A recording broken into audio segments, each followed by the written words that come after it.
One of the first things that comes to mind when you're driving a tank is how much stuff you can crush. Cars, trees, even small buildings, there's something weirdly satisfying about it. And now that feeling is coming into Gunner Heat PC. And so we got another GHPC update for March 2026. If you're new here, my name is FanFantasy and I cover tactical and immersive games like Gunner Heat PC, a light tank sim that is set in 1985 in the Fulda Gap region. This isn't a massive patch, but it does introduce a really important feature here, and that is tree destruction. Tanks and IVs can now physically knock down trees while driving through the terrain. This has been in the works for a while now, but it was low in the priority list until now.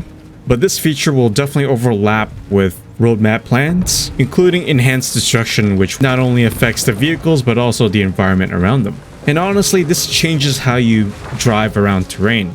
The environment now reacts to you. Trees can snap, bend, or even stop you entirely depending on your vehicle and your speed. If you don't have enough power, torque, or speed, you're not going to get through that tree.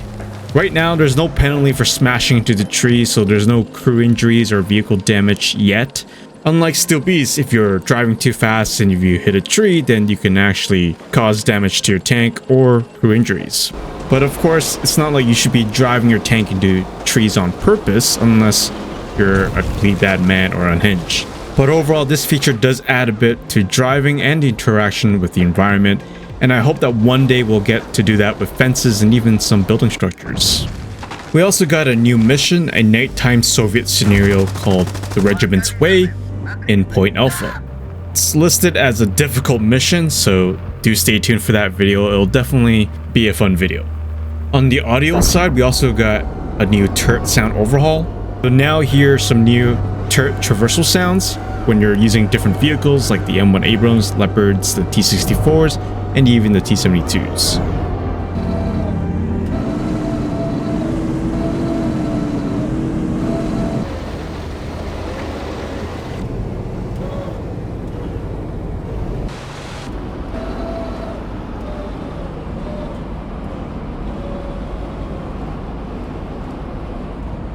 These were all recorded by the dev team and refined with the feedback from real-life tankers, mechanics, and from the community. And so hopefully this adds a little bit more immersion to the feel and the sound of the tanks. We also got some new optimization improvements, which is always good to see, and it's nice that they're always on the quest on improving this game's performance. One of the noticeable optimizations is to the AAR mode, which you should notice a significant improvement on your FPS. And as a reminder, this isn't the end of optimization. I'm pretty sure as we get more new content, there's always going to be a big need for optimizing the game and just streamlining the efficiency of running the game.